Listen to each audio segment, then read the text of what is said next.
All right, welcome to Venture School. Today we're going to talk about three things: understanding pain points, understanding your customer or the customer of the company you're evaluating, and understanding how value is created. 90% of startups fail because they fail to address these three aspects in many cases. And if you're looking to invest in a company, you are going to want to hear how I determine whether or not a company gets it. When you're evaluating a company, the first thing you really want to dive into and really understand, in my opinion, is the pain point they are trying to solve.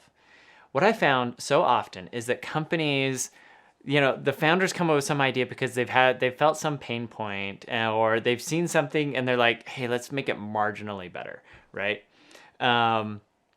But in many cases, like, they haven't really felt the pain point of their customer. Or if they have, like, they over exaggerate how big of a pain point it is. And so as an investor, your job is to do what you can to understand the pain point of their customers to ensure that it's a really strong pain point. And this is really important because, in our industry, there's this talk of like, is it a vitamin or a painkiller? And if you think about that, right, a vitamin is not a bad thing. It's a good thing. We all need vitamins in our lives, right? Like the minerals and vitamins and so forth that our bodies need to be healthy. But you contrast that with a painkiller, right? In a painkiller, I need relief immediately. And in many cases, I'll pay whatever it takes for that pain relief, right? And so when you look at the prices between a vitamin versus a painkiller and the associated margins and profits from both, like, there's no comparison, right? You want to be, as an investor, investing in painkillers, right? Because people need that pain relief right away versus a vitamin, which is like a nice to have, but not a must have. So that's the first thing, is really understanding it. And generally what I would recommend is keep digging on that pain point until you can kind of feel it yourself. Once you get to that point, then you start to really truly empathize with the customer of the company, and you can start gauging whether or not that pain point is big enough. Because here's the thing, you want as big of pain point as you can get, and you want that pain point to affect as many people as possible. If you can do that, then you ultimately will have a massive market that you can sell into. On the flip side, if the pain point's not very big, or the market or the number of people that feel that pain point is too small, it'll be tough to build a really big and successful business. Here's the other thing about pain points, is if you nail your pain point right as a company, sales should be easy, right? So let me give you an example. So we were an investor in Spotify, although we came in a little bit later as a fund. But I remember when Spotify first launched. And for me, like, you could look at Spotify and say, really, like, is it really solving a pain point? You're not going to die without Spotify, right? Well, I mean, some people might. But if you go back in time to when Spotify first launched, what were your alternatives? Well, you maybe had Apple iTunes, and you had all of this data, all of these songs that you were trying to keep track of and organize. It was kind of a mess. Songs were really expensive. You had to spend $1 for every song, right? Or you had to buy an album and, for like 10, 15 bucks, and you'd only get like 2 or 3 songs you actually cared about. So it was like really expensive. And so a lot of people were like pirating music, and that was a headache. It was just a mess, right? There was actually like some really big pain points. And when Spotify launched, they were like, hey, look, we're going to make it really easy to take all of your existing library, throw it on, organized it just the way you want, all your playlists, everything else, and then you can stream all of this other music on top of that, and you just pay a flat fee for that service. And if you think about it, the pain point that they solved, they did such a good job solving that pain point that people were willing to pay them for it rather than get music for free. They did a really good job, right? So those are the kinds of things you want to be thinking about. Like, is the pain point you're solving so big that people will throw money at you to get it to be solved, right? And if they will, then you've got something really, really great, both as a company and as an investor evaluating. All right, so the next thing you have to really understand that's really closely tied to pain points is your customer, or the customer of the company that you're evaluating as a potential investment. Like I said earlier, you really want to get your feet in their shoes and understand what their day-to-day is like and where they're running up against these headaches. So, and part of knowing your customer is not necessarily the person feeling the pain point. It's the person that's writing the check to pay to solve that pain point. So for example, we've looked at businesses over the years where they solve a problem for an employee or a type of position at a tech company, right? Maybe they're helping a product manager do a better job communicating and doing research and building product, right?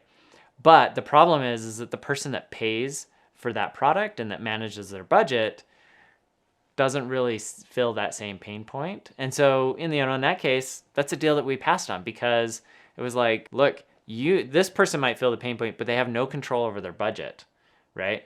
To actually make that purchasing decision.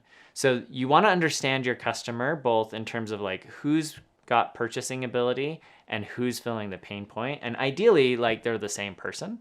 But if they're not, right, that should be a red flag. And oftentimes what you'll see is like entrepreneurs will say, oh yeah, like I felt this pain point. It's a huge problem, blah, blah, blah. But as you peel back the layers, you realize like, yeah, but you never had the ability to actually solve that problem for yourself. And it wasn't a big enough problem for your boss to worry about. Another good example of this that you see a lot is doctors in the healthcare system, right? So the patients may feel one pain point, the doctors feel another pain point, and the insurance companies that actually pay for everything feel a different pain point, right? And so even though you may have an amazing solution for the patient, the doctor may not care about it and the insurance company may not really care about it, right?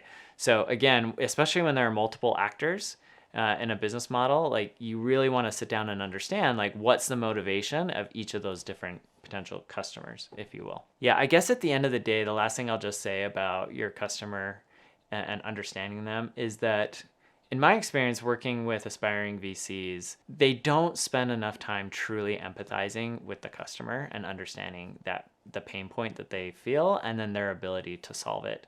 And if you do like one thing, in my opinion, well, and when you're diligencing a company from this perspective, it's truly empathizing with the customer and like getting in their shoes and really understanding their perspective. All right, so the last thing that's tied to these three concepts is how value is created. At the end of the day, when I think about value creation, really value is the difference between what a customer values or is willing to pay to solve that pain point of theirs and what it costs to actually solve the pain point, right? So like I'll give you an example. This pen could generate for me like $5 of value over the life of the pen, right? The company that makes this pen, it might cost them 50 cents. And so the value that's been created when I buy this pen is $4.50, right? Now, I don't spend $4.50 on this pen. Maybe I spend like $1. And so all of that additional value is a benefit to me.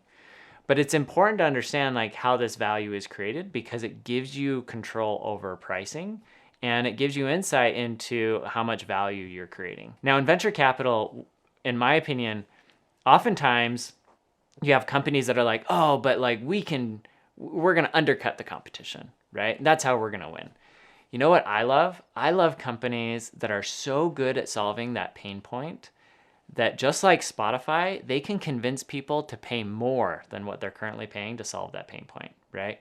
It's like if they came out with a pen that was so amazing that even though I could buy pens for $1, I was willing to spend $5 on that pen, right? Because it did so many better things or had so many features or whatever it might be. In technology investing, you want to be looking for the same thing. Are there companies that are taking technology and solving a pain point in a way that is exponentially better than what's currently out there, right? Just like Spotify was able to create the software platform that solved people's pain point of managing and listening to music and discovering music so much better than what was out there for free, that they were actually willing to sign up and pay, basically like $100 a year for that platform. So just to recap everything, I'm going to tell you about an investment we made. So we invested in this company called Fastly. And Fastly, it's a little bit complicated what they do, but essentially they have servers that are distributed around the world. And so one of their customers actually is like a Spotify. So when you're listening to music, your phone is getting that music or pinging the server for Spotify. And what you don't want to do is have it go all the way back to Sweden where Spotify is headquartered and then have that data come all the way back. You want it to go, down the street, right, to a server there and come back. And that's what Fastly basically did. So one of the insights that Fastly had was that the person that fills this pain point is not really the CTO. it's the frontline engineer at a tech company, right? Because they're trying to build this thing, and when it doesn't work, like people are coming down on them and they're having problems and they need to get these things spooled up quickly. And so they have this like massive pain point, right? Of like, I need to build this infrastructure very quickly and very cost effectively so that I can keep building out the product that I'm building, whether it's Spotify or some other enterprise software company or whatever it might be. And so what Fastly did is, because they understood that pain point that frontline engineer had, they made the product super accessible for an engineer to just pull out their company card, swipe, be up and running immediately, and have an implementation of their product in operation. And then what they did is, and in my opinion is super smart, is they would have lots of these frontline engineers at different companies start buying and using Fastly's product and service. And then what they would do is they would go to the CTO and they'd say, hey, by the way, you already have 10, 20, 50, 1,000 engineers that are buying and paying for this service. Why don't you just sign a site license for your entire company, right? That to me is like a really good illustration of a company that understood, like, here's the big pain point. Here's our customer, and what their pain points are. Let's create a solution and a mechanism that allows them to solve their pain point. And then let's create value for the overall company by showing them how they could actually save money and improve their workflows across the organization by doing a site-wide license. Okay, hopefully this was helpful to you in terms of seeing how I think about evaluating pain points, why they're super important, why understanding your customer and empathizing with them is super valuable, and how value gets created. Join me next time at Venture School, where we're going to take these same concepts that we talked about today around value creation, pain points, etc. We're going to expand on them and talk about how they relate to markets, market size, how to evaluate them. So join me for that episode about what makes an attractive market size.